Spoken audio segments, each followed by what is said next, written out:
वालेकुम जनाब की हाल चाल है तुहाडा ठीक ठाक हो सारे फिट फाट हो जनाब साडा चैनल है व्लॉग वाला ते असी बैठे हैं तिल बेली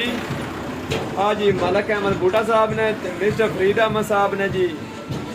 इन्हू अजकल रोज मल आखा जाता जी ते भाई बूटा साहब होरी गाजर का जूस मंगवा रहे हैं ते असी हुण जूस पीना है देखने की सूरत हाल बनती है नहीं समोसे गर्मी बड़ी है यार समोसे नहीं खाना चाहिए नहीं नाल एक चिकन समोसा लो जी फरीद साहब कहते हैं नाल एक चिकन समोसा हो जाना चाहिए लेकिन मेरा दिल नहीं है समोसियां ते पता नहीं हम जनाब होरी की आखते ने की नहीं आखते हाँ जी तुसी खवाना है कि तुसी खवाना है भाई अहमद साहब कोई मंगावणगे या लाडला साहब कोई मंगाणगे नहीं भाई मैं तो नहीं मंगवा सकता तुहाडा ही है तुसी दसो मंगवाना चाहते जे तां फिलहाल तो जनाब असी प्लान बना रहे हैं साड़ा जूस आवन वाला है वह पीने उस बाद वेखा दे की बनदा बनादा है अली जा पता कर रहे या मियाँ अली साहब आ साड़ा शकीर दे मोहतरम हैगा जनाब चेक कर लो तुसी इन्हू असी घल्लिया जूस नमन जा रहा है आ मैं जी सिर ते टोपी की हुई है इहदा भी राज कुछ होर है तुहानू दस नहीं सकते लेकिन मैं करदा एवें ही हुन्ना मेरा स्टाइल है तां वास्ते यार मुंडा नहीं आया हाले तक बड़ा इंतजार हो गया है आ जी साडी दुकान है ते दुकान दा समान पिया सारा कुछ तुसी वेख लो आप खुद ही ਅੱਜ ਅਸੀਂ ਵੇਲੇ ਬੈਠੇ ਆਂ ਤੇ ਕੰਮ ਅਸੀਂ ਕੋਈ ਵੀ ਨਹੀਂ ਕਰ ਰਹੇ ਸਾਡੇ ਕੋਲ ਕਿਹੜਾ ਵੀ ਕੰਮ ਆਂਦਾ ਅਸੀਂ ਵਾਪਸ ਕਰ ਦਿੰਦੇ ਹੁੰਦੇ ਹਾਂ ਕਹਾਂ ਜੀ ਬੂਟਾ ਸਾਹਿਬ ਜੀ ਸਹੁਰਿਆਂ ਤੋਂ ਤੇ ਆਏ ਬੈਠੇ ਨੇ ਜਨਾਬ ਜੀ ਪੀਰਾਂ ਤੋਂ ਜਿਨ੍ਹਾਂ ਨੂੰ ਅਸੀਂ ਪੀਰ ਆਖਦੇ ਆ ਪੀਰਾਂ ਤੋਂ ਤੇ ਆਏ ਖਲੋਤੇ ਨੇ ਭਾਈ ਬੂਟਾ ਸਾਹਿਬ ਮਲਕ ਅਹਿਮਦ ਬੂਟਾ ਸਾਹਿਬ ਜੀ ਕੱਲ ਗਏ ਨੇ ਜੀ ਆਦੇ ਮੁਰਸ਼ਿਦਾਂ ਕੋਲ ਪੀਰਾਂ ਤੇ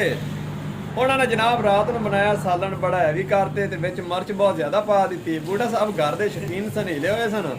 जिंदे विच मिर्च बहुत कम रखते सन रात दी बेचारा मिर्च खा के आ गया सालन खा के आ गया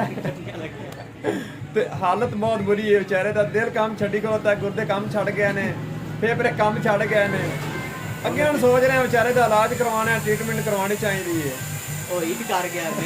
मेरा हीट कर गया जनाब ਸਾਰੇ ਕਮੈਂਟ ਦੱਸਣ ਅਸੀਂ ਹੁਣ ਜਨਾਬ ਤੁਸੀਂ ਸਾਰੇ ਦੱਸੋ ਕਿ ਅਸੀਂ ਇਸ ਬਾਈਏ ਦਾ ਇਲਾਜ ਇਸ ਬਾਈ ਦਾ ਇਲਾਜ ਗੱਲ ਕਰ ਰਿਹਾ ਸੀ ਇਸ ਬਾਈ ਦੀ ਤੇ ਕਿੱਥੋਂ ਜਾ ਕੇ ਅਸੀਂ ਇਲਾਜ ਕਰਵਾਈਏ ਕਿਹੜੇ ਹਸਪੀਟਲ ਜਾਈਏ ਤੇ ਕਮੈਂਟ 'ਚ ਤੁਸੀਂ ਜ਼ਰੂਰ ਦੱਸਿਆ ਜੇ ਸਾਨੂੰ ਫੇਰ ਹੀ ਹੈ ਯਾਰ ਦੜੇ ਬੇਲੀਏ ਸੱਜਣਾ ਦੇ ਸਾਰੇ ਨਾਲ ਹੀ ਫੇਰ ਇਹਨੂੰ ਅਸੀਂ ਕਿਧਰੇ ਲੈ ਤੇ ਜਾਵਾਂਗੇ ਠੀਕ ਹੈ ਫਿਰ ਸਾਡਾ ਜੂਸ ਵੀ ਹਾਲੇ ਤੱਕ ਨਹੀਂ ਆਇਆ ਇੰਤਜ਼ਾਰ 'ਚ ਬੈਠੇ ਆ ਉਹਦੇ ਕੋਲ ਬੰਦਾ ਗੱਲਿਆ ਉਹਨੇ ਆਖਿਆ 2 ਮਿੰਟ ਇੰਤਜ਼ਾਰ ਕਰੋ ਮੀਆਂ ਜੂਸ ਤੁਹਾਡਾ ਆ ਜਾਂਦਾ 2 ਮਿੰਟ ਭਾਵੇਂ ਪੂਰੇ ਹੋ ਜਾਵਨ ਭਾਵੇਂ ਅਸੀਂ ਪੂਰੇ ਹੋ ਜਾਈਏ ਗੱਲ ਤਾਂ ਇੱਕ ਹੀ ਹੈ जनाब मंगवा लो जूस बड़ी लेट कर ली कहता मियाँ आ रहा जूस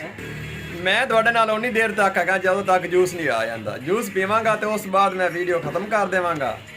तुसी फिर वीडियो वेख के मजे लवागे ठीक हो गया जनाब मैं हुण 1 मिनट की ब्रेक करांगा उस बाद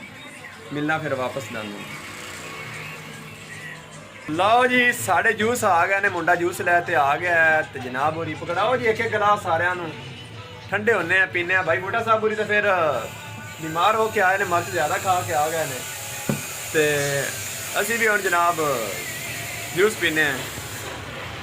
ए जनाब पी रहे हैं चेक करो ए चेक करो जनाब ए जनाब ने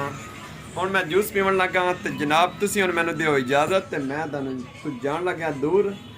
नैक्सट वीडियो मैं तुहानूं जल्दी विखावांगा कोई अच्छी चीज़ बना के ਤੇ ਫਿਰ ਤੁਸੀਂ